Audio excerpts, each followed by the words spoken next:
Hello everyone, मैं हूं Aditi Shah and I welcome you all to Magnet Brains, जहां आपको मिलता है 100% education free from kindergarten to 12th class. तो आज हम शुरुआत करने वाले हैं एक नए चैप्टर की, that is class 12th accounts का chapter number 7, death of a partner. ठीक है, प्रीवियस हमने कंप्लीट किया है रिटायरमेंट ऑफ अ पार्टनर और अब हम अगले चैप्टर पे आगे बढ़ रहे हैं, डेथ ऑफ अ पार्टनर। ठीक है, तो जब पार्टनर की डेथ हो जाती है तब किस तरह से अकाउंटिंग ट्रीटमेंट होगा, क्या प्रोसेस होगा, ठीक है, किस तरह से कैलकुलेशंस होंगे, वो हम देखने वाले हैं। ठीक है, जिसमें से आपको बहुत ज़्यादा खुशी होने वाली है, वो खुशी क्यों होने वाली है वो मैं आपको आगे बताऊंगी। चलो, तो सबसे पहले हम कुछ कॉन्सेप्ट्स देख लेते हैं बेसिक।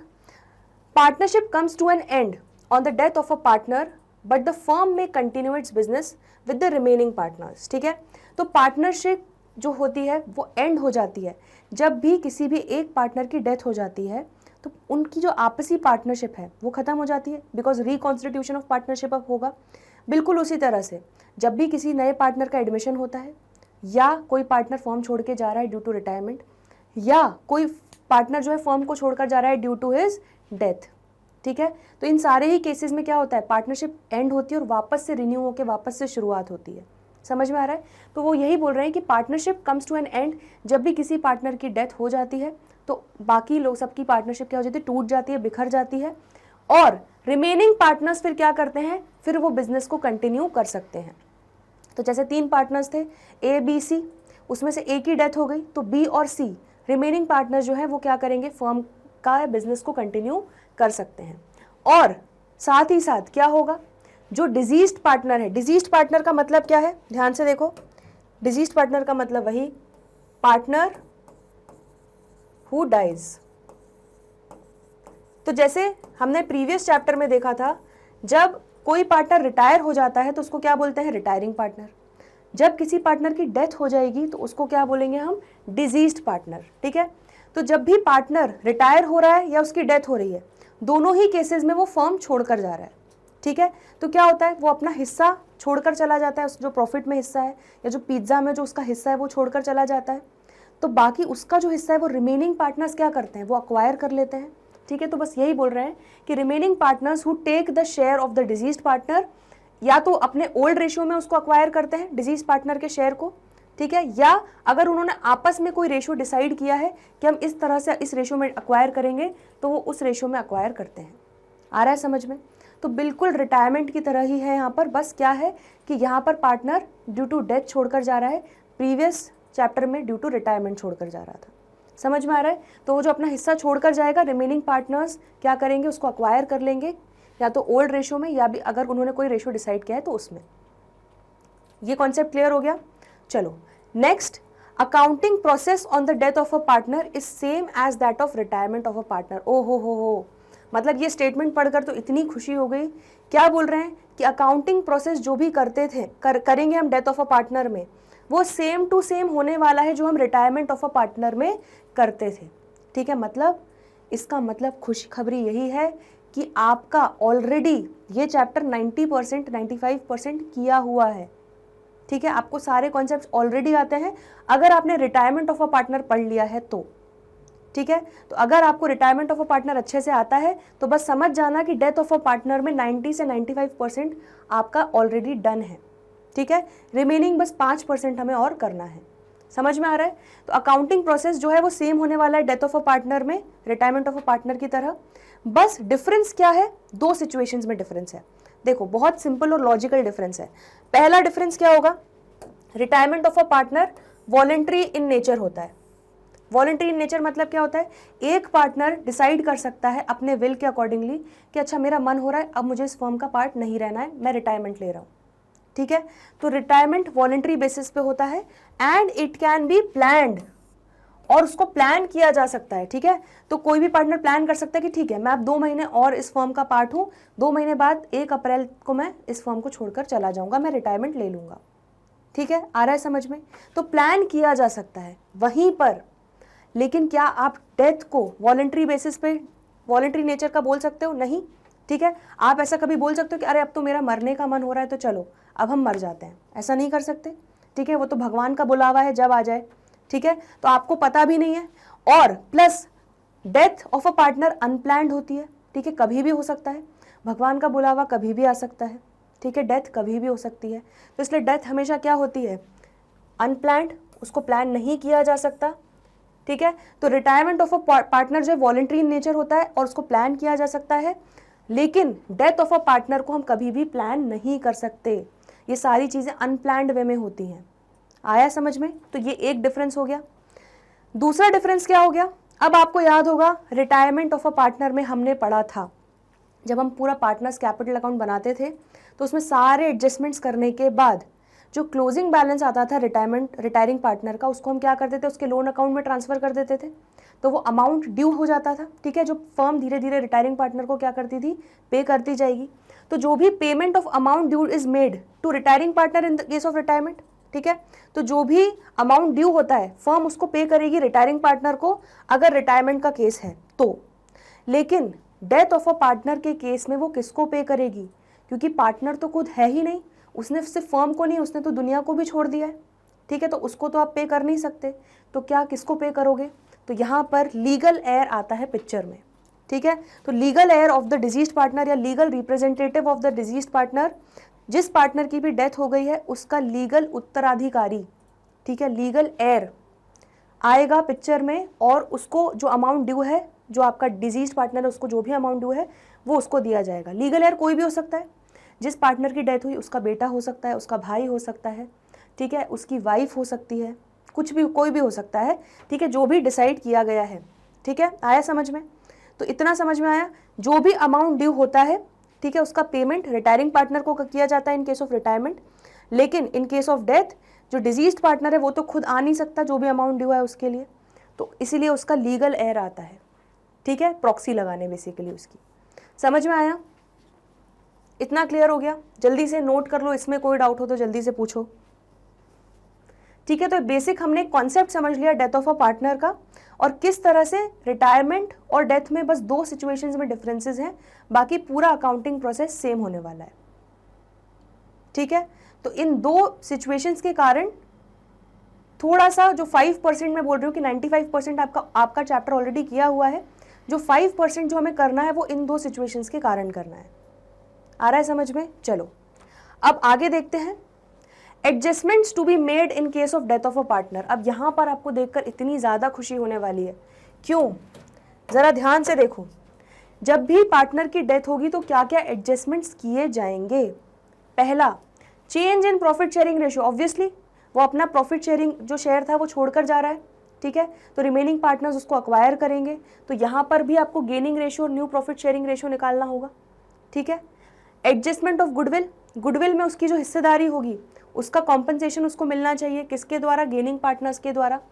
असेट्स एंड लाइबिलिटीज़ का रीवैल्यूएशन होगा, क्यों? अगेन क्योंकि रिकॉन्स्टिट्यूशन ऑफ पार्टनरशिप फॉर्म जब भी होता है तब रीवैल्यूएशन किया जाएगा, change in profit sharing ratio होता है, गुडविल का एडजस्टमेंट होगा, ठीक है। Adjustment of free reserves and accumulated profits, मतलब जो हमारे केक आइटम्स का ट्रीटमेंट हम करते थे, ठीक है, तो केक आइटम्स को क्या करेंगे हम, सारे पार्टनर्स में उनके ओल्ड प्रॉफिट शेयरिंग रेशियो में बांटेंगे। एडजस्टमेंट ऑफ फिक्टिशियस एसेट या अक्यूमुलेटेड लॉसेज, तो कचरा आइटम्स जो थे वो भी हम क्या करेंगे, सारे पार्टनर्स के कैपिटल अकाउंट में डेबिट करेंगे, राइट ऑफ करेंगे, ठीक है। तो बस खुशखबरी देखो यही है आपकी, खुशी हुई देखकर, क्यों? क्योंकि ये सारे टॉपिक्स ये क्या है, सेम एज रिटायरमेंट। तो यहाँ आपको कुछ भी नया सीखना नहीं है, ये बिल्कुल सेम टू सेम जो आपने रिटायरमेंट वाले चैप्टर में किया था, बिल्कुल सेम टू सेम वही कॉन्सेप्ट है, ठीक है, इसमें कोई भी चेंज नहीं होगा।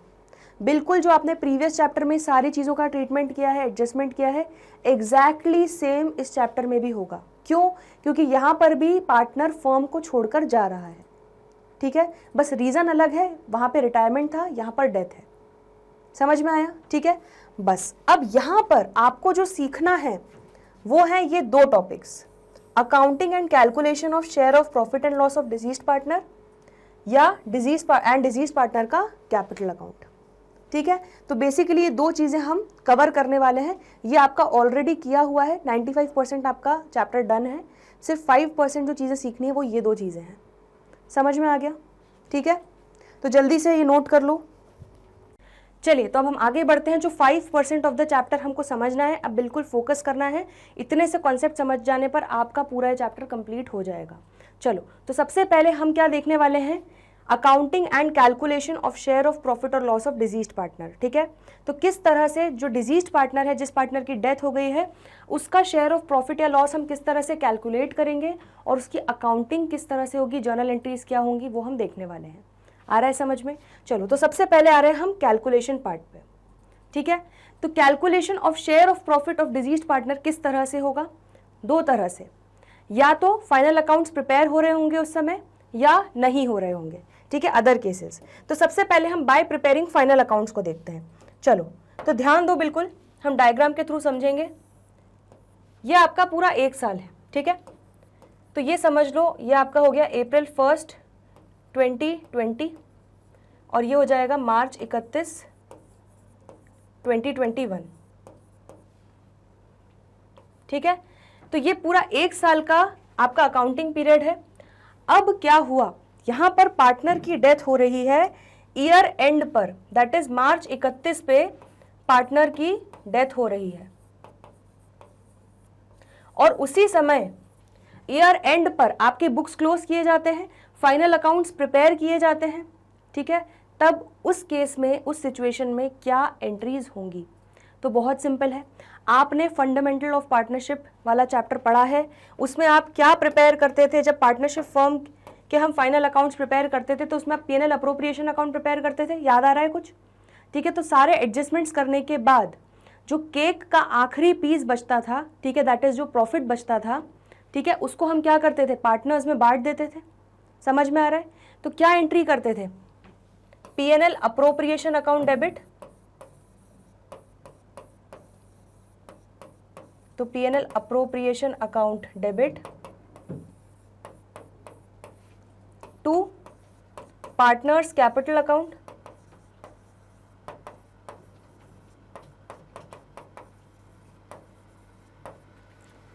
समझ में आ रहा है? तो बस आपको दिमाग नहीं लगाना, जैसे ही फाइनल अकाउंट्स, अगर आपको क्वेश्चन में दिया हुआ है कि जिस दिन पार्टनर की डेथ हो रही है, ठीक है, उस ड्यूरेशन में फाइनल अकाउंट्स प्रिपेयर किए जा रहे हैं, बुक्स क्लोज की जा रही हैं, इसका मतलब P&L अप्रोप्रिएशन अकाउंट भी बनाया जाएगा। तो यहाँ पर ऑलरेडी P&L अप्रोप्रिएशन अकाउंट के थ्रू सारे पार्टनर्स को उनके ओल्ड रेशियो में प्रॉफिट मिलने वाला है, तो जो डिजीज्ड पार्टनर होगा उसको भी उसका प्रॉफिट में हिस्सेदारी मिल जाएगी। ठीक है, तो यहाँ पर आपको कुछ भी अलग से ट्रीटमेंट करने की जरूरत नहीं है, क्योंकि जो ईयर एंड पे हम एंट्री पास करते हैं P&L अप्रोप्रिएशन अकाउंट के थ्रू पार्टनर्स को प्रॉफिट डिस्ट्रीब्यूट करते हैं, वही यहाँ पर होगा। समझ में आ रहा है? तो ये हो जाएगा आपका इन केस ऑफ प्रॉफिट। क्लियर हो गया इतना? तो ये हो गया आपका बाय प्रिपेयरिंग फाइनल अकाउंट्स। अब अदर केसेस क्या होंगे? ठीक है, तो अदर केसेस जब फाइनल अकाउंट्स प्रिपेयर नहीं किए जा रहे होंगे तब क्या होगा? ठीक है, तब या तो आप कैलकुलेट करोगे शेयर ऑफ प्रॉफिट या loss on the basis of time या on the basis of turnover या सेल्स। ठीक है, ये क्या है ध्यान से देखो। तो यहां पर ऐसा मान के चलो, ये हमारा हो गया एक financial year, again accounting year April 1, 2020 से लेके March 31, 2021, ये आपका एक अकाउंटिंग ईयर हो गया।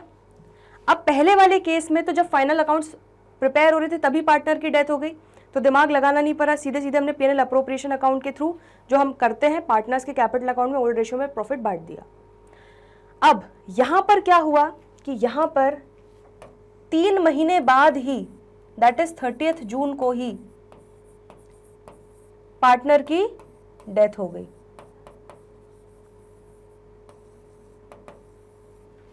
ठीक है, तो इस पार्टनर ने कितने समय काम किया? 3 महीने काम किया। ठीक है, तो पार्टनर ने देखो, जो 31 मार्च 2020 जो लास्ट अकाउंटिंग ईयर रहा होगा उसका प्रॉफिट तो ऑलरेडी बांट चुके होंगे, तो उसका पूरा सेटलमेंट हो चुका है। अब जब नया अकाउंटिंग ईयर स्टार्ट हुआ 1 अप्रैल 2020, तो यहाँ से प्रॉफिट का मीटर घूमना स्टार्ट हो गया। ठीक है, सारे पार्टनर्स मेहनत कर रहे हैं, दिन रात मेहनत कर रहे हैं प्रॉफिट अर्न करने के लिए। इस पार्टनर ने भी मेहनत की। ठीक है, तो यहाँ पर इस पार्टनर ने 3 महीने मेहनत की और उसके बाद उसका बुलावा आ गया। ठीक है, तो उसकी डेथ हो गई 30 जून को। तो ये जो 3 महीने उसने मेहनत की, इसमें इसका डेफिनेटली शेयर बनता है, ठीक है। तो 3 महीने का जो भी प्रॉफिट होगा, ठीक है, उसमें इस पार्टनर का शेयर बनेगा। समझ में आ रहा है? और वो शेयर किसको मिलेगा? इस पार्टनर को मिलेगा क्या? नहीं, ठीक है। क्यों? क्योंकि ये तो जा चुका है दुनिया छोड़कर। तो इसका जो लीगल रिप्रेजेंटेटिव होगा, जो लीगल एयर होगा, उसको जो भी शेयर ऑफ प्रॉफिट होगा, ठीक है, वो दिया जाएगा। समझ में आ रहा है? इन सारे ही केसेस में, ठीक है, जो भी अमाउंट ड्यू होगा टू द डिजीज्ड पार्टनर, वो उसकी लीगल एयर या लीगल रिप्रेजेंटेटिव को ही मिलेगा, ठीक है, क्योंकि ये तो जिंदा भी नहीं है अपना अमाउंट लेने के लिए। समझ में आ रही है? तो on the basis of time में 3 मंथ्स के हिसाब से आपने यहाँ पर आप पूरा कैलकुलेशन करोगे। अब क्या होगा, यहाँ पर जो क्वेश्चंस दिए हैं, आपको ये ज़्यादा समझ में आएगा जब क्वेश्चन सॉल्व करोगे, क्योंकि हर क्वेश्चन में उन्होंने अलग अलग तरह से घुमा फिरा के आपको ट्विस्ट एंड टर्न्स करके आपको ये कैलकुलेट करने के लिए बोला है, ठीक है। आपको कभी भी डायरेक्टली नहीं बोला जाएगा। कई बार आपको पिछले साल का प्रॉफिट दिया होगा, बोलेंगे उसके बेसिस पे इस बार का निकालो, तो लास्ट ईयर का 12 महीने के प्रॉफिट में आप इंटू 3/12 कर दोगे तो प्रोपोर्शनेट प्रॉफिट आ जाएगा, और उसमें फिर आप डिजीज्ड पार्टनर का जो भी प्रॉफिट शेयरिंग रेशियो है वो मल्टीप्लाई कर दोगे, ठीक है। कई बार आपको एवरेज प्रॉफिट के थ्रू निकालने के लिए कहेंगे। तो बहुत अलग अलग वेराइटी ऑफ क्वेश्चंस होने वाले हैं, ठीक है। तो यहां पर मैं लिख रही हूं ब्रैकेट में, रेफर क्वेश्चंस फॉर डिटेल। तो क्लास में एक एक क्वेश्चन हम डिस्कस करने वाले हैं, ठीक है। तो उससे आपको और क्लैरिटी मिल जाएगी। बहुत ही इजी बेसिक कॉन्सेप्ट, बिल्कुल कॉमन सेंस वाला कॉन्सेप्ट है, इसमें आपको बिल्कुल भी कंफ्यूजन की जरूरत नहीं है। बस ये समझ जाना, इतना याद रखना कि on the basis of time आपको क्या करना होगा, जितना टाइम पीरियड डिजीज्ड पार्टनर ने सर्व किया है, ठीक है, करंट अकाउंटिंग ईयर में जितना टाइम पीरियड उसने सर्व किया है फर्म को, उतने टाइम पीरियड में जो भी प्रॉफिट या लॉस अर्न हुआ है उसमें हिस्सेदारी होगी किसकी? डिजीज्ड पार्टनर की, ठीक है। तो अगर पार्टनर ने 10 महीने सर्व किया होगा तो उसको 10 महीने के हिसाब से प्रॉफिट या लॉस में शेयर देंगे, ठीक है। अगर उसने 2 ही महीने सर्व किया है तो 2 महीने के हिसाब से देंगे। समझ में आ रहा है? ठीक है, चलो। On the basis of turnover या सेल्स क्या एंट्री हो जाएगी? अब देखो, on the basis of turnover या सेल्स, यहां पर नाम में ही आंसर छुपा है। इसका मतलब क्या हो रहा है, यहां पर हम टाइम को बेसिस लेके चल रहे हैं, ठीक है, कि कितना टाइम जो हमारा डिजीज्ड पार्टनर है उसने सर्व किया फर्म को, तो हम टाइम के बेसिस पे उसका शेयर ऑफ प्रॉफिट निकाल रहे हैं। अब यहाँ पर हम सेल्स के बेसिस पे या टर्नओवर के बेसिस पे हम उसका प्रॉफिट निकालने वाले हैं। वो कैसे होगा? देखो, वो भी बड़ा इजी है। तो यहाँ पर, ठीक है, ये समझ लो, ये था आपका अप्रैल 1, 2019, ठीक है। ये हो गया आपका मार्च 31, 2020। यहाँ पर ये आपका एक फाइनेंशियल ईयर ख़त्म हुआ, ठीक है। एंड ये हमारा मार्च 31, 2021, ये आपका करंट अकाउंटिंग ईयर है, ठीक है। तो ये आपका कौन सा है? ये आपका है प्रीवियस ईयर, और ये आपका हो जाएगा करंट ईयर, ठीक है। इतना समझ में आ रहा है? तो 1 अप्रैल 2019 से लेके 31 मार्च 2020 जो हमारा प्रीवियस अकाउंटिंग ईयर था, उसमें सपोज करो आपकी सेल्स थी कितनी? 5 लाख, ठीक है। तो 5 लाख रुपए की सेल्स हुई इस पूरे अकाउंटिंग ईयर में, लास्ट ईयर, ठीक है। और फर्म ने प्रॉफिट कमाया कितना? 50,000, ठीक है। तो क्लियरली आप एक चीज देख पा रहे हो कि सेल्स अगर हुई 5 लाख की और प्रॉफिट उस पर कितना कमाया गया? 50,000। अब ध्यान से, यहां पर अगेन सेम हम एग्जांपल ले लेते हैं। पार्टनर की डेथ हो गई इस अकाउंटिंग ईयर में, यहां पे 1 अप्रैल से स्टार्ट हुआ आपका अकाउंटिंग ईयर, और पार्टनर की डेथ हो गई 30 जून, ठीक है। तो पार्टनर डाइड, ठीक है। तो इस अकाउंटिंग ईयर में पार्टनर ने कितने महीने सर्व किया? 3 महीने सर्व किया, ठीक है। अब इन 3 महीनों की सेल्स आपको दी हुई है सपोज क्वेश्चन में, ठीक है। तो इन 3 महीनों की सेल्स आपको दी हुई है, 3 month sales is equal to suppose 1 lakh दी हुई है, ठीक है। तो आप किस तरह से शेयर ऑफ प्रॉफिट निकालोगे? तो बहुत ही सिंपल है, ठीक है। आपको क्या करना है, आपको परसेंटेज ऑफ प्रॉफिट निकालना है। पिछले साल क्या था? तो 50,000 प्रॉफिट कमाया आपने कितनी सेल्स पे? 5 लाख, मतलब 10% से प्रॉफिट कमाया, ठीक है। तो इस साल अगर ये 3 महीने जब ये आपका डिजीज पार्टनर एक्टिव था, ठीक है, फर्म को सर्व कर रहा था, उस समय सेल्स कितनी हुई? सेल्स 1 लाख की हुई, ठीक है। तो 1 लाख पे हम क्या करेंगे, जो इसका 10% निकाला है प्रीवियस ईयर, अगर 10% से हमने प्रॉफिट कमाया है तो हम मान के चलेंगे इस साल भी हम 10% का ही बेस लेके चल रहे हैं। तो 1 लाख पे 10% कितना हो जाएगा? दैट मीन्स 10,000 हो जाएगा। समझ में आ रहा है क्या किया? ठीक है, तो यहाँ पर बेसिकली आप इसको लिख लो। क्या करेंगे हम, देखो, previous year profit divided by previous year sales, ठीक है। तो इससे क्या निकल जाएगा? इससे आपका परसेंटेज ऑफ प्रॉफिट निकल जाएगा। उस परसेंटेज ऑफ प्रॉफिट को मल्टीप्लाई कर देंगे करंट ईयर सेल्स, ठीक है। जो भी जितने भी मंथ्स के लिए उस पार्टनर ने सर्व किया होगा, उस पर्टिकुलर मंथ्स के लिए कितनी सेल्स हुई है वो आपको दी होगी, ठीक है। उसमें आप वो प्रॉफिट परसेंटेज लगा दोगे तो आपका कैलकुलेशन आ जाएगा। समझ में आ रहा है जो मैंने आपको अभी करके दिखाया? तो ये आपका क्या निकल जाएगा? ये आपका निकल जाएगा कि कितना प्रॉफिट हुआ, ठीक है। लेकिन ये 3 महीने में 1 लाख पे 10% लगाओगे तो 10,000 का प्रॉफिट हुआ। ये 10,000 का प्रॉफिट सारे पार्टनर्स का है, उसमें से डिजीज्ड पार्टनर का कितना होगा, तो उसके लिए हम उसका प्रॉफिट शेयरिंग रेशियो मल्टीप्लाई कर देंगे तो आपका आ जाएगा उसका हिस्सेदारी कितनी होगी इस 3 महीने के सेल्स में जो प्रॉफिट हुआ है उसमें उसकी कितना हिस्सा है, ठीक है। समझ में आ रहा है? तो on the basis of time, on the basis of turnover और सेल्स, ठीक है, आपके क्वेश्चन एग्जाम में आने के बहुत ज़्यादा चांसेस हैं सेल्स से, तो इसको स्टार मार्क कर लो, ठीक है। तो यहाँ पर बेसिकली हमने कैलकुलेशन सीख लिया, बहुत ही सिंपल था। सबसे पहले में तो दिमाग लगाना ही नहीं था, प्रिपेयरिंग फाइनल अकाउंट्स। तो यहाँ पर जब डेथ हो रही थी, ईयर एंड पे हो रही थी, या जब फाइनल अकाउंट्स प्रिपेयर किए जा रहे हैं तब हो रही थी, तो उस समय ऑलरेडी आपके पीएनएल अप्रोप्रिएशन अकाउंट बनाया जाता है, प्रिपेयर किया जाता है। तो आपका जो भी पीएनएल अप्रोप्रिएशन अकाउंट में प्रॉफिट बचा था वो पार्टनर्स में, सारे पार्टनर्स में बांटेंगे ओल्ड रेशियो में, तो डिजीज पार्टनर को वैसे भी उसका हिस्सा मिल जाएगा। लेकिन दूसरे केसेस जहाँ पे फाइनल अकाउंट्स प्रिपेयर नहीं किया जा रहा था, ठीक है, अकाउंटिंग ईयर के कहीं बीच में रैंडमली कहीं पर अनप्लान्ड वे में डेथ हो रही थी पार्टनर की, ठीक है, तो यहाँ पर क्या होगा, on the basis of time या तो हम कैलकुलेट करेंगे, वो क्वेश्चन में दिया रहेगा, या on the basis of turnover, ठीक है। तो अगर आपको सेल्स या टर्नओवर दिया हुआ है फर्म का, तो आपको समझ जाना है कि आपको बी वाला केस अप्लाई करना है, ठीक है। सेल्स को बेस लेके आपको प्रॉफिट निकालना होगा, और वो भी बहुत सिंपल लॉजिकल था। On the basis of time में क्या करना है, जितना टाइम पीरियड डिजीज्ड पार्टनर ने सर्व किया है फर्म को इस अकाउंटिंग ईयर में, तो हम प्रपोर्शनेटली उतने मंथ्स का प्रॉफिट निकालेंगे और उस प्रॉफिट में डिजीज्ड पार्टनर का प्रॉफिट शेयरिंग रेशियो मल्टीप्लाई कर देंगे। सपोज 3:2:1 रेशियो है, ठीक है, और उसमें से ए बी सी का 3 पार्टनर्स हैं, 3:2:1 रेशियो है, बी की डेथ हो रही है, तो 2/6 क्या हो जाएगा, बी का रेशियो हो जाएगा। तो जो भी पार्टनर आएगा उसमें 2/6 मल्टीप्लाई कर देंगे। समझ में आ रहा है? क्वेश्चन सॉल्व करोगे तो और अच्छे से समझ में आएगा, ठीक है। Then on the basis of turnover या सेल्स अगर हुआ तो क्या करना है, प्रीवियस ईयर का जो प्रॉफिट है उसको प्रीवियस ईयर की सेल्स से डिवाइड कर देंगे तो आपका प्रॉफिट परसेंटेज आ जाएगा।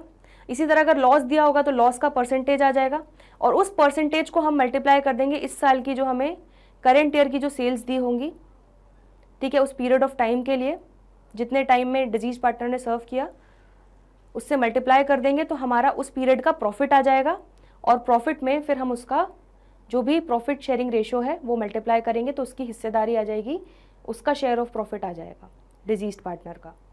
समझ में आ रहा है? इसमें कोई भी डाउट हो तो जल्दी से पूछ लो, ये बिल्कुल क्लियर होना चाहिए। अब आपने ये सीख लिया कि किस तरह से आपको डिजीज्ड पार्टनर का शेयर ऑफ प्रॉफिट या लॉस कैलकुलेट करना है। अब एक बार आपने उसका प्रॉफिट या लॉस कितना होने वाला है, कितना शेयर होने वाला है उसका प्रॉफिट या लॉस में, वो निकाल लिया, उसके बाद second accounting for profit of deceased partner, तो फिर उसके बाद आप क्या जर्नल एंट्री पास करोगे, उसकी अकाउंटिंग कैसे करोगे वो हम देखने वाले हैं, ठीक है। तो यहाँ पर भी 2 केसेस हैं। पहला केस, अगर profit sharing ratio of remaining partner change नहीं होता है तो इसका मतलब क्या है, इसका मतलब ध्यान दो, जैसे 3 पार्टनर्स थे ए बी सी, इनका रेशियो था 3:2:1, इसमें डेथ हो गई किसकी, बी की। अब ए और सी कंटिन्यू कर रहे हैं फर्म को, ठीक है, और उनका न्यू प्रॉफिट शेयरिंग रेशियो क्या हो जाएगा, 3:1 ही है, ठीक है। बेसिकली जो उनका ओल्ड प्रॉफिट शेयरिंग रेशियो था यही इनका न्यू प्रॉफिट शेयरिंग रेशियो बन गया, मतलब new profit sharing ratio change नहीं हुआ, ठीक है। तो ये फर्स्ट केस हो गया। तो इस केस में आप क्या एंट्री करोगे? तो ध्यान से, अब बेसिकली ये जो अकाउंटिंग है, ठीक है, आपको ये चीज पता चल चुकी है कि अगर फाइनल अकाउंट्स प्रिपेयर कर रहे हैं तब तो हमें दिमाग लगाना ही नहीं है, तब हमें पीएनएल अप्रोप्रिएशन अकाउंट डेबिट और करके सारे पार्टनर्स में प्रॉफिट बांट देना है। लेकिन ये जो बाकी के केसेस हैं, जब फाइनल अकाउंट्स प्रिपेयर नहीं किया जा रहा है तब हम क्या करेंगे? ठीक है, तब आप पीएनएल अप्रोप्रिएशन अकाउंट तो प्रिपेयर करोगे नहीं, क्योंकि अभी फाइनल अकाउंट्स प्रिपेयर नहीं किया। तो हम क्या करेंगे? उसका एक भाई अकाउंट खोलेंगे। ठीक है, भाई अकाउंट क्या? तो यहाँ पर इसको हम नाम दे देंगे भाई अकाउंट को पीएनएल सस्पेंस अकाउंट। समझ में आ रहा है? तो यहाँ पर आप क्या करोगे? पीएनएल सस्पेंस अकाउंट खोल लोगे। तो इन केस ऑफ प्रॉफिट क्या एंट्री करोगे? अगर प्रॉफिट आप ट्रांसफर करोगे डिजीज पार्टनर के कैपिटल अकाउंट में, तो उसका कैपिटल अकाउंट बढ़ेगा, इसका मतलब डिजीज पार्टनर का कैपिटल अकाउंट क्रेडिट होगा। और डेबिट क्या कर दोगे आप? प्रॉफिट एंड लॉस, इसको रेड में लिख लेते हैं हम थोड़ा, profit and loss suspense account,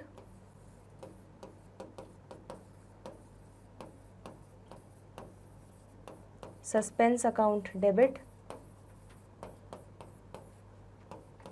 to deceased partners capital account.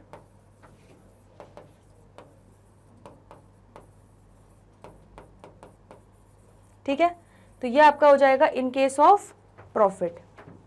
ठीक है, वहीं पर अगर लॉस हो रहा है तो क्या हो जाएगा? डिजीज्ड पार्टनर का कैपिटल अकाउंट हम क्या करेंगे? डेबिट। ठीक है, तो लॉस बेसिकली उसके कैपिटल अकाउंट से डेबिट करेंगे।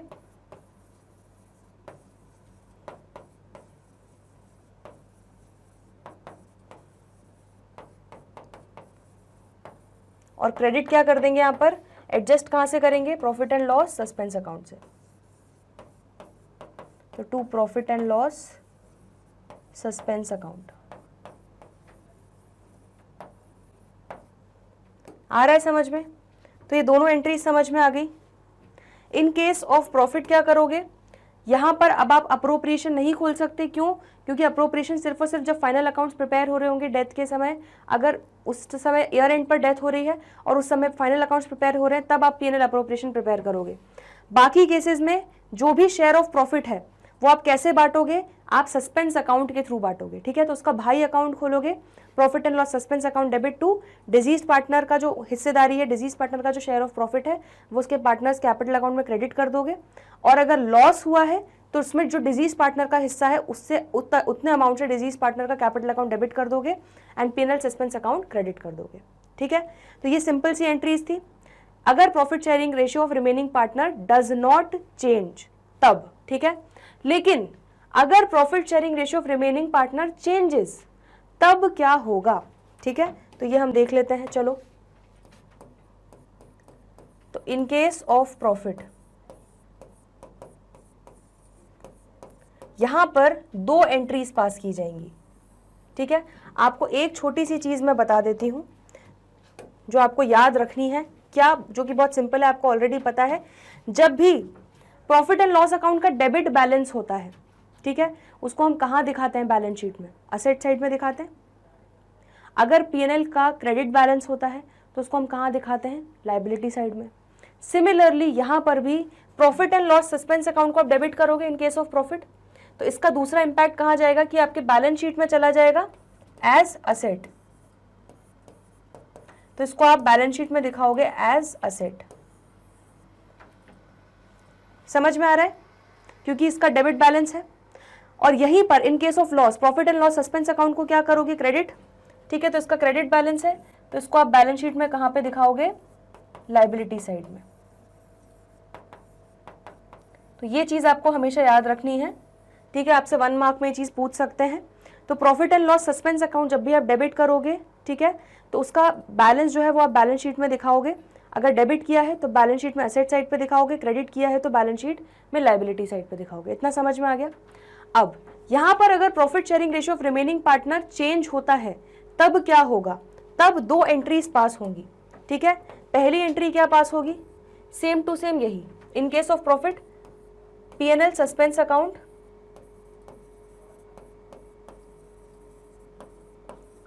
डेबिट टू डिजीज्ड पार्टनर्स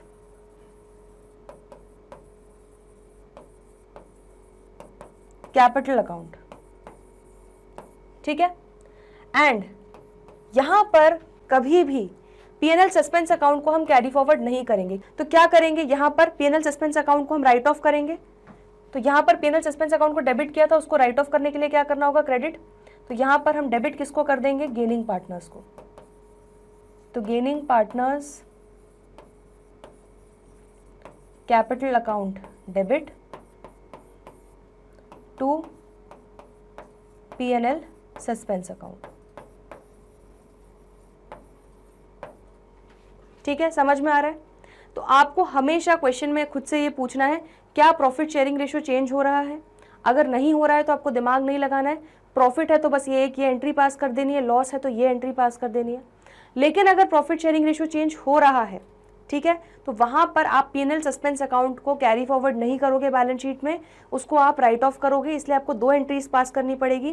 पहली एंट्री आप सेम टू सेम पास करोगे इन केस ऑफ प्रॉफिट, जिसमें आप डिजीज पार्टनर का कैपिटल अकाउंट करोगे क्रेडिट और P&L सस्पेंस को करोगे डेबिट। दूसरी एंट्री में इसको डेबिट बैलेंस था P&L सस्पेंस अकाउंट का, उसको मारने के लिए क्रेडिट करना पड़ेगा और डेबिट किसको कर देंगे, जिन पार्टनर्स ने भी गेन किया है। ठीक है, तो gaining partners capital account debit कर देंगे। तो या तो आप ये 2 एंट्रीज पास करो या आप क्या कर सकते हो, इसकी जगह एक सिंगल मर्ज्ड एंट्री पास कर सकते हो। दैट इज क्या हो जाएगा, देखो P&L सस्पेंस अकाउंट डेबिट और क्रेडिट कैंसिल हो जाएगा। तो यहां पर क्या हो रहा है, देखो gaining partners capital account debit to deceased partners capital account.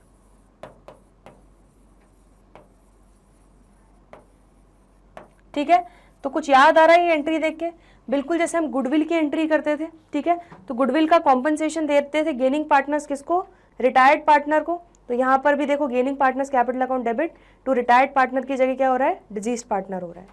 समझ में आ रहा है। तो ये हो जाएगा आपका इन केस ऑफ प्रॉफिट। अब in case of loss just opposite entry हो जाएगी, बिल्कुल उल्टी एंट्री हो जाएगी। तो यहाँ पर देख लेते हैं हम, इन केस ऑफ लॉस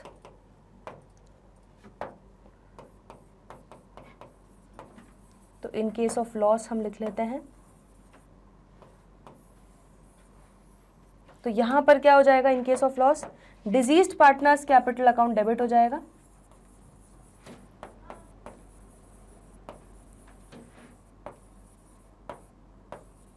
और gaining partners capital account credit हो जाएगा।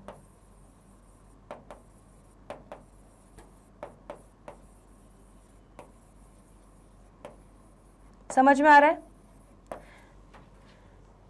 तो ये आपके पूरे कॉन्सेप्ट्स हो गए कंप्लीट। ठीक है, इस चैप्टर से रिलेटेड। अब क्वेश्चन सॉल्व करते समय आपको किस तरह से अप्रोच रखनी है, पहले तो इसको नोट कर लो आप, और इसमें कोई भी डाउट हो तो पूछ लो। ठीक है, अब यहां पर आपको क्वेश्चन सॉल्व करते हुए किस तरह से अप्रोच करना है वो देखो। जब भी आप क्वेश्चन पढ़ोगे, ठीक है, डेथ ऑफ अ पार्टनर का, सबसे पहले आपको खुद से ये क्वेश्चन पूछना है, क्या जब डेथ हो रही है तब फाइनल अकाउंट्स प्रिपेयर किए जा रहे हैं? अगर हाँ, तो आपको P&L अप्रोप्रिएशन वाली जर्नल एंट्री पास करनी है। समझ में आ रहा है। अगर नहीं, ठीक है, अगर आपका आंसर आता है कि नहीं फाइनल अकाउंट्स नहीं प्रिपेयर किए जा रहे, तो आप शेयर ऑफ प्रॉफिट को इन दोनों क्वेश्चन में जो भी दिया है, अगर on the basis of time के बेसिस पे दिया है तो आप वैसे निकालोगे, on the basis of turnover या सेल्स का अमाउंट अगर आपको दिया है तो उसके अकॉर्डिंगली आप इस फॉर्मूला से उसका शेयर ऑफ प्रॉफिट या लॉस निकाल लोगे। समझ में आ रहा है। ठीक है, एक बार उसका शेयर ऑफ प्रॉफिट आपने निकाल लिया, ठीक है, उसके बाद अब आप क्या करोगे, उसके बाद आप दूसरा क्वेश्चन खुद से ये पूछोगे, क्या profit sharing ratio remaining partners का चेंज हो रहा है? ठीक है, अगर नहीं हो रहा है तो दिमाग नहीं लगाना है, सीधे एक जर्नल एंट्री पास कर देनी है, इन केस ऑफ प्रॉफिट ये, इन केस ऑफ लॉस ये। ठीक है, अगर चेंज हो रहा है तो या तो आप ये 2 एंट्रीज पास करोगे या इनका मर्ज्ड वर्जन सीधे सीधे ये एक सिंगल एंट्री पास कर दोगे। तो इन केस ऑफ प्रॉफिट आप यहां पर क्या पास करोगे, gaining partners capital account debit to deceased partner. In case of loss क्या करोगे, deceased partners capital account debit to gaining partner. समझ में आ रहा है। ठीक है, तो 2 क्वेश्चंस आपको पूछने हैं, क्या फाइनल अकाउंट्स प्रिपेयर किए जा रहे हैं या नहीं, उसके अकॉर्डिंगली आप यहाँ पर कैलकुलेशन करोगे। एंड दूसरा क्वेश्चन आप जर्नल एंट्री पास करने के लिए पूछोगे कि क्या प्रॉफिट शेयरिंग रेशियो जो है वो सेम है या नहीं। ठीक है, तो इस तरह से ये आपको चार्ट पूरा याद होना चाहिए और बहुत ही सिंपल है, इसमें कोई भी डाउट हो तो जल्दी से पूछ लो। अब आगे बढ़ते हैं। एक लास्ट चीज हमें देखनी है, accounting and calculation of share of profit और लॉस ऑफ डिजीज पार्टनर हम देख चुके हैं। लास्ट हम देख लेते हैं जो ऑलरेडी आपको आता है, ठीक है, डिजीज पार्टनर्स कैपिटल अकाउंट। ठीक है, तो हमने पार्टनर्स कैपिटल अकाउंट बनाते थे, याद है, रिटायरमेंट ऑफ पार्टनर में। ठीक है, तो यहाँ पर सेपरेटली डिजीज पार्टनर का कैपिटल अकाउंट बनाने के लिए आपको एग्जाम में आ सकता है। ठीक है, मेजरली या तो कैलकुलेशन या accounting of share of deceased partner आएगा, share of profit of deceased partner, या आपको कैपिटल अकाउंट बनाने के लिए आ सकता है। ठीक है, तो ये एक फॉर्मेट मैंने बना के रखा है, आप ध्यान से देख लो, आपको ऑलरेडी इसमें से आधे से ज़्यादा चीज़ें आती हैं। चलो, तो डिजीज पार्टनर का कैपिटल अकाउंट किस तरह से बनेगा, बिल्कुल जैसे रिटायरिंग पार्टनर का बनता था।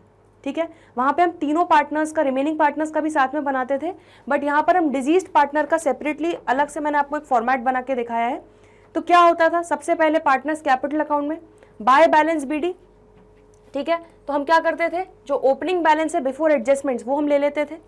ठीक है, अगर करंट अकाउंट का, ठीक है, जो भी डिजीज पार्टनर है उसका कोई करंट अकाउंट भी है बुक्स में, उसका क्रेडिट बैलेंस दिख रहा है, मतलब कहाँ पर होगा, ये कहाँ पर दिखेगा, ये दिखेगा आपको लाइबिलिटी साइड पे। ठीक है, अगर क्रेडिट बैलेंस हुआ करंट अकाउंट में तो लाइबिलिटी साइड पे दिख रहा होगा, तो उसको भी हम कहाँ पे, इसके पार्टनर्स कैपिटल अकाउंट में ट्रांसफर कर देंगे, डिजीज पार्टनर के। ठीक है, अगर लोन लिया है पार्टनर से, ठीक है, जिस पार्टनर की डेथ हो रही है, फर्म ने उस पार्टनर से कोई लोन लिया हुआ है, ठीक है, तो ये भी कहां पर दिख रहा होगा, ये भी आपको दिख रहा होगा लाइबिलिटी साइड में। तो इसको भी क्या करेंगे, इसके कैपिटल अकाउंट में ट्रांसफर कर देंगे। ठीक है, क्योंकि एक साथ पूरा हिसाब किताब जो भी है वो हम इसका क्लोज करने वाले हैं, तो जो भी उसका बुक्स में इससे रिलेटेड, इस पार्टनर से रिलेटेड जो भी चीजें दिख रही हैं वो हमें इस कैपिटल अकाउंट में सारे इकट्ठा करते जाना है, प्लस माइनस करते जाना है। ठीक है, तो सबसे पहले क्या लिया, ओपनिंग बैलेंस लिया जो बिफोर एडजस्टमेंट दिया है। अगर कोई करंट अकाउंट का क्रेडिट बैलेंस दिया हुआ है लाइबिलिटी साइड पे, उसको भी ले लेंगे। अगर इस पार्टनर से कोई लोन लिया हुआ है फर्म ने, ठीक है, तो उसको भी इस कैपिटल अकाउंट में क्रेडिट साइड पे ले लेंगे। अगर कोई शेयर इन प्रॉफिट आया है, ठीक है, कब से कब तक, करंट ईयर जब चालू हुआ है तब से लेके till the date of death, वही जो हम यहाँ पे कैलकुलेट कर रहे थे। ठीक है, तो जो भी शेयर ऑफ प्रॉफिट आया है उसको हम क्या करेंगे, उसको भी हम पार्टनर्स के कैपिटल अकाउंट पे क्रेडिट करेंगे। देखो, तभी हम डिजीज पार्टनर का कैपिटल अकाउंट क्रेडिट करते थे। तो यहां पर आप क्या लिखोगे, by profit and loss suspense account. समझ में आ रहा है क्यों लिखा है, ये जर्नल एंट्री के कारण। तो यहां पर डिजीज पार्टनर का कैपिटल अकाउंट क्रेडिट हो रहा है, किसके कारण, profit and loss suspense account के, इसलिए आप यहाँ पे पीएनएल सस्पेंस अकाउंट लिखोगे। समझ में आ रहा है। अगर रीवैल्यूएशन हो रहा है तो बिल्कुल सेम टू सेम, जैसे रीवैल्यूएशन पे अगर कोई गेन हुआ है तो उसको क्या करेंगे, हम पार्टनर्स के कैपिटल अकाउंट में क्रेडिट साइड पे लिखते हैं। ठीक है, तो इसको हम क्रेडिट साइड पे ले लेंगे। तो इसमें डिजीज पार्टनर का जो भी शेयर होगा रीवैल्यूएशन गेन में वो यहाँ पर आ जाएगा। Accumulated profits, that is general reserve हुआ या प्रॉफिट एंड लॉस हुआ, तो एक केक आइटम्स में जो भी इसका हिस्सेदारी होगी डिजीज पार्टनर की, वो इसके पार्टनर्स कैपिटल अकाउंट के क्रेडिट में आ जाएगा।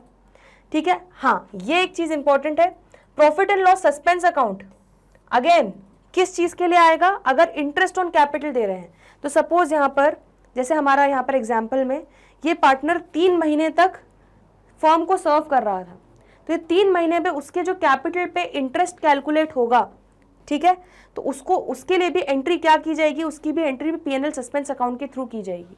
तो यहाँ पर भी एंट्री क्या होगी, profit and loss suspense account debit to deceased partners capital account. समझ में आ रहा है। तो यहाँ पर directly interest on capital credit नहीं कर रहे हैं, इसको हम पीएनएल सस्पेंस अकाउंट के थ्रू ही रूट करेंगे।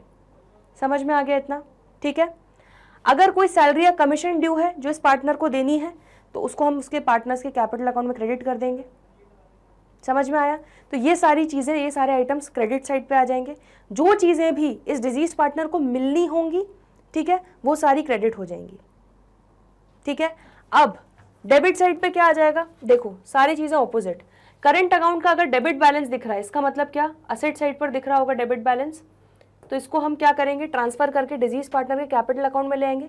इसकी जर्नल एंट्री क्या होगी, अब अगर करंट अकाउंट का डेबिट बैलेंस है तो उसको मारने के लिए क्या करेंगे, क्रेडिट, और डेबिट क्या कर देंगे, डिजीज पार्टनर्स कैपिटल अकाउंट, इसलिए डिजीज पार्टनर के कैपिटल अकाउंट के डेबिट साइड में हम यहाँ पर क्या लिख देंगे, टू करेंट अकाउंट।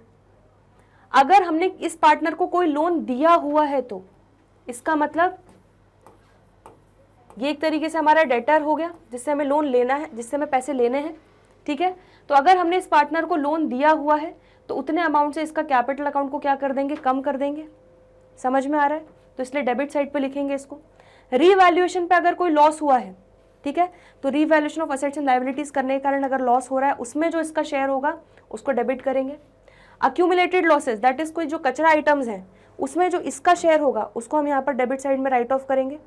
अगर इस पार्टनर ने कोई ड्राइंग्स की तो ड्राइंग्स रिड्यूसेस कैपिटल, याद है हमने पढ़ा था, तो यहाँ पर रिड्यूस करेगा कैपिटल, तो इसलिए डेबिट साइड में टू ड्राइंग्स अकाउंट लिखेंगे।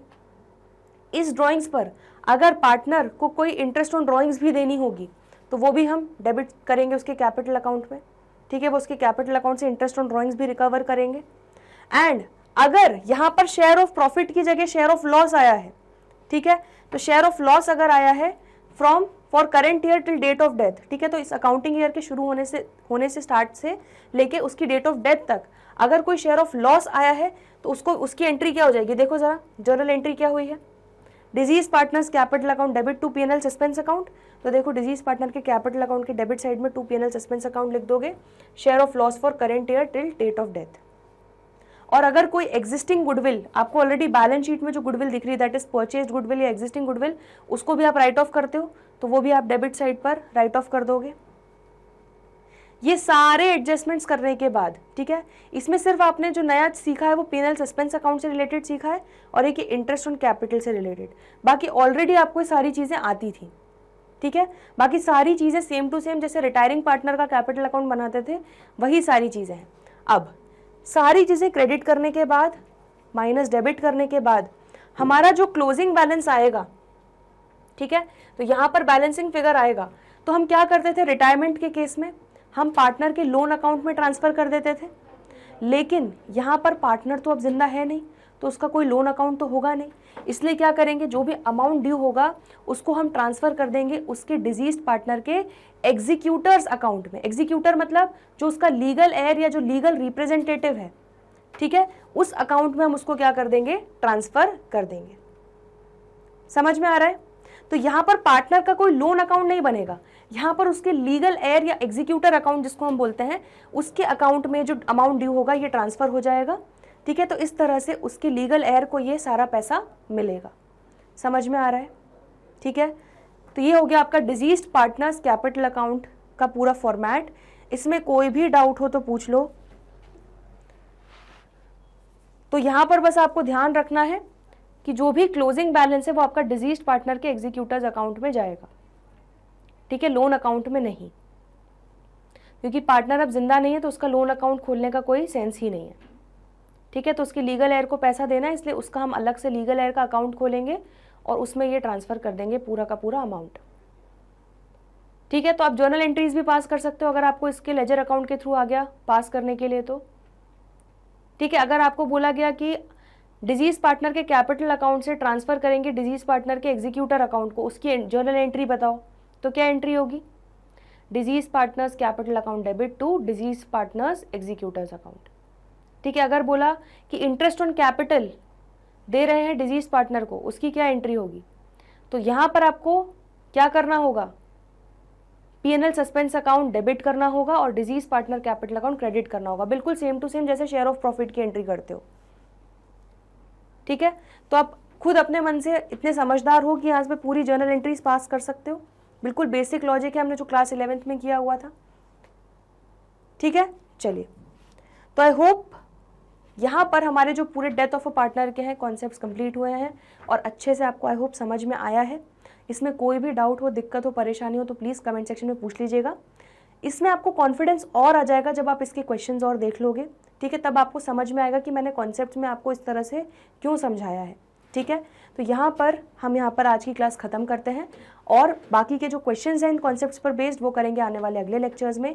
तो जल्दी मिलते हैं ब्रेक के बाद, देखते रहिए Magnet Brains, stay tuned, good bye.